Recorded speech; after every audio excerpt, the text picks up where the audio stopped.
استنى قبل ما تشتري كارت الشاشه هقول لك على كام حاجه عشان ما تلبسش في الحيط. وانت بتشتري كارت الشاشه ما تبصش على اسمه بس، بص على الفي رام لانها ممكن تكون سبب ان شغلك يهنج.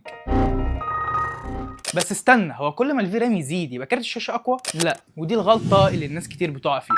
ركز بقى معايا في اللي جاي. الفي رام هي الذاكره اللي كارت الشاشه بيستخدمها تخزين البيانات اللي بتحتاج تشغل الالعاب والبرامج. يعني لما بتشتغل على مشاريع كبيره وضخمه زي 3 دي او فيديوهات بدقه عاليه او بعض تطبيقات الاي اي، استهلاك الفي رام ممكن يزيد جدا. مثال سريع، تخيل معاك كارتين، هنسمي الكارتين واحد A وواحد B. عندك كارت A 16 جيجا في رام وكارت B عنده 12 جيجا في رام. هل ال 16 جيجا اكيد اقوى؟ مش بالضروره، ممكن كارت 12 جيجا يبقى اسرع واقوى بفرق كبير ان قوه الكارت مش في رام بس. ايه اللي تبص عليه قبل ما تختار؟ بص على قوه الجي بي يو، حجم الفي رام، سرعه الرام والميموري باندويث، نوع المعماريه والبرنامج او اللعبه اللي هتستخدمها. ونقطه مهمه جدا، لو استخدامك جيمنج على دقه 1080 بي ممكن ما تحتاجش في رام ضخمه، لكن لو شغلك ريندر او 3 دي او مونتاج 4K او 8K او اي اي ساعتها هيبقى حجم الفي رام هيبقى عامل مهم جدا. الخلاصه، ما تشتريش كارت شاشه عشان الفي رام بس، وما تشتريش كارت قوي والفي رام مش كفايه لاستخدامك. اختار الكارت على حسب استخدامك بالكامل. اكتب لي استخدامك ودقه شغلك في كومنت وهقول لك محتاج كام جيجا في رام فعلا.